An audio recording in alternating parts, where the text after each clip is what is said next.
Hello everyone, welcome to this week's edition of Telegraph Herald, More Than the Score. I am your host, Steve Ortman, and we have the return of Brendan West this week. It must be just about Christmas time. We got Brendan West on the show. What a present. What an early Christmas present. Thank you. Thanks for having me back. I thought you were going to say something else, though, about the seasons, but, whatever. Oh no, I'm feeling jolly. It's that Christmas time of year, if you will. Holidays are here.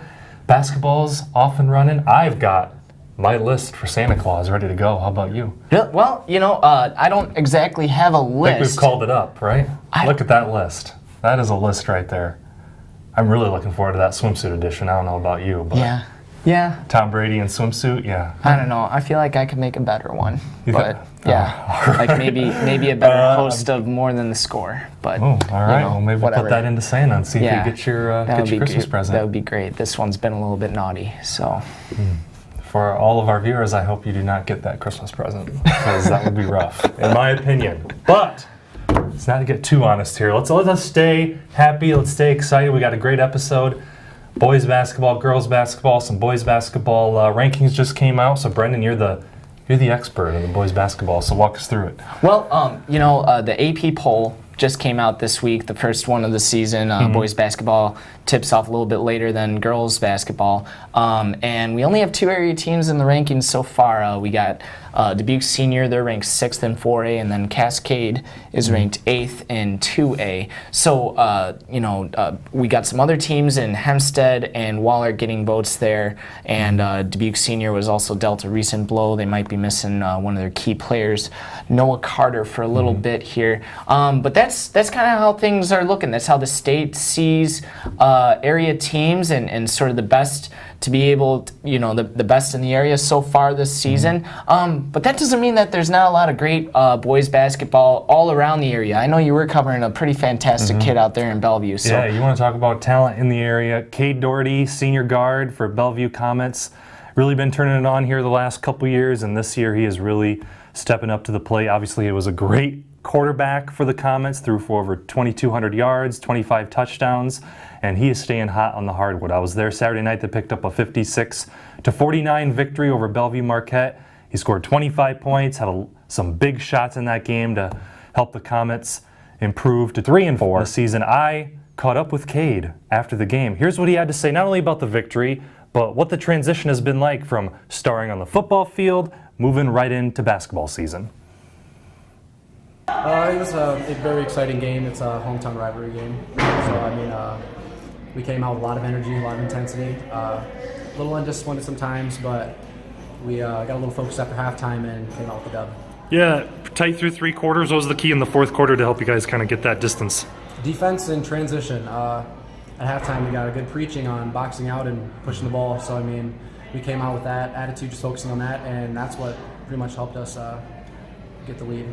Obviously, you've been a great quarterback for the Comets now. And talk about that transition. You're starring now on the basketball court. Talk a little bit about that. It's a good transition. Going in from football to basketball, it's different work ethic. Football, I'm working straight footwork, and basketball, I'm working on my shooting technique, and there's different workouts and stuff. And it's I like the transition. It's fun.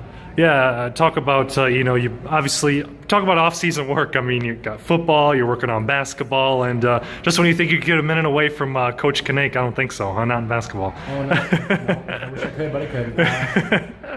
Coming in 6 o'clock, 4 days a week, working on different things to get me better and the team better. So some of it's starting to show from that game. All right, and talk about, potential college, what you're looking. Are you looking to try to do both sports, or what's the possibility there? I'm kind of siding with basketball right now, but if I get something good for football, I'd have to sit down and consider what would be best for me.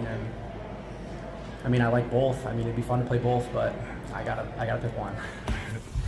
Steve, I actually had a chance to watch Cade Doherty when he was playing at Cascade, that ranked Cascade team. And Bellevue lost that game, but he wound up being the leading scorer, and he showed that he could score in a number of different ways. Outside, inside, also plays really good defense. So, he's already off to a terrific start. But that's the boys' side. I know you're covering a lot of fantastic things on the girls' side as well. There are some great talents in the Tri-States right now in girls basketball. I saw a couple of them this past week. In Bellevue, the doubleheader for Bellevue against Bellevue Marquette, the Comets were coming off a tough loss to their rival Cascade on the road. They were looking to get back on track, and behind some feisty defense, a lot of hustling by the girls, they picked up a 54-34 victory over Bellevue Marquette, kind of mirroring what the Cougars had done to them in the previous contest earlier in the week. And Gianna Mickles, great game, 17 points, can shoot the three, can attack the basket. I caught up with Mickles after the win over the Mohawks, and here's what she had to say about picking up a win and kind of getting things on the right track for the Comets. We had a tough loss against Cascade last week. We think they outplayed us, they out-hustled us, so tonight we wanted to be the aggressor. We wanted to be the team that was out-hustling Marquette, obviously. Our outside shots weren't falling for us, so we drove hard to the basket. I think we were the team that had more hustle plays. We had a couple fast break opportunities. We took advantage of those. We got fouled, got to the free throw line. So I think coming out of the Cascade game, we wanted to do what they did to us, and I think we did that pretty well tonight. Sure, this game was grinding kind of for 3 quarters. What was the key in the fourth quarter for you guys there to pull away? We brought in our press. I think we brought up the pressure a little bit. Definitely forced some turnovers against them, and I think we turned over the ball a lot less too. We slowed things down. We didn't try to force a lot. So.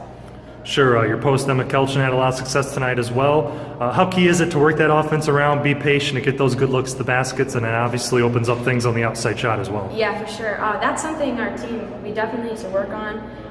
We don't utilize Emma as much as we should. She's a great post player. She gets the job done in there. We struggled getting it into her, but we finally started to. Like you said, reversing the ball around. She's kind of unstoppable when she gets it in the paint. So. All right, also you go across the river, across the Mississippi from Iowa into Illinois, Sydney Schuler for Galena. She's having a fantastic season. She's topped the 30-point plateau a couple times already this year. And I was up in Hazel Green earlier this week as Galena went up to Wisconsin and took on Southwestern. It was a nip and tuck battle the whole way through. Pirates pulled it out 63-62. Schuler with 24 points led the team. She only shot 2 for 12 in the first half, but she can get streaky, and she really heated up, 6 for 10 in the second half, finished with 24 points. Some big shots there that really keyed the Pirates to pull out that victory. Caught up with her after the game. Here's what she had to say about stepping into the senior leadership role this season for the Pirates. Tonight was definitely a tough one, but we pulled through and we were able to stay on top. That last 3 at the end, man, if McKenzie would not have made that free throw, we definitely would have been going into OT, and that would have been stressful with all the fouls we had and everything else that went on through the game. Definitely when we came out from halftime, we started picking it up. Our defense became better. We switched to a different defense, which I think helped us a lot throughout the game. And then once we switched to that defense, we just tried to keep our hands up. The fouls were not going our way tonight, but you just had to push through and overcome that, and we were able to pull through and get it done. Sure, yep, hung on for the 63-62 win, and when you guys aren't playing your best, and it's just kind of a rough night overall, and you weren't shooting the ball great in the first half, did you ever lose confidence in pulling the trigger from outside? Or it was a little rough the first half. I wouldn't argue with that, but then once I got at halftime, I slowed things down, thought through my mind, and then I was like, I have to keep shooting, or else it might not have been the way it was. If I want to knock down those 3 shots, those big 3 shots, I don't know. Our score would not have been that high or anything like that. So. Yep, he had some big threes down the stretch, finished with 24 points, and obviously you guys graduated Katie Furlong, one of the best players this program's seen, and talk about a senior role, stepping in. Have you kind of taken on your shoulders to really have a bigger role this year? Yeah, I definitely have. I've accepted the fact that we don't have those 4 seniors or 5 seniors last year that we had to take on the leadership. Especially Katie was a big role to our team, and she even led us and never gave up on any of us at all. And this year we have to push our team. We're a young team. We have 2 sophomores starting. So we just got to always look at them and say, hey, keep your head up. You got to get through. You'll get the next one, anything like that. You get in foul trouble, shake it off, and stay straight up. You know, when I think about Sydney Schuler and Kate Doherty and Gianna Mickles, you know what I think about is that all 3 are very terrific multi-sport athletes. So, congratulations to them. Schuler and Mickles obviously did it on the volleyball court. Doherty over there on the football field. So, we're going to be continuing our basketball coverage all week this week. I personally have a really exciting game coming up here. It's an inter-city rivalry match, doubleheader. Steve will be covering the Hempstead-Wahlert girls. I'll be covering the Hempstead-Wahlert boys, so that's what I'll be looking forward to. And then he's going to be carrying on his coverage into the weekend. Talk about that a little bit. Oh, yeah. Another early Christmas present for area basketball fans is the Wendy's American Trust Classic up at Loras College. at the Loris Athletic and Wellness Center. For the girls' side, will be this Saturday. A couple of great local matchups, and I think this is the potential that the Wendy's Classic has, is to bring great local matchups, these teams together that wouldn't really get the opportunity to play otherwise. 11:30 a.m. you're going to see Cascade taking on East Dubuque, and at 3 o'clock you'll be looking at Waller against Bellevue. Hempstead senior girls also going to be in action later in the day, so it should be a fun day of basketball up at Loris. And as we kind of get to the point through this weekend and early next week when teams will be taking a break and enjoying the holidays. So look forward to all that coverage at TelegraphHerald.com as well as in the print editions this weekend. That is going to do it for this week's episode of Telegraph Herald More Than the Score. I'm your host, Steve Ortman, alongside who? Brendan West. Oh, yes. Yeah, God. I just got hot cocoa on the mind here. Snow and candy canes. I'm sorry. We were on our way to, you know what we were on our way to doing? What? We were on our way to swishing this episode until you ruined it. Bye-bye. That is going to do it for this week's episode. We'll see you next week.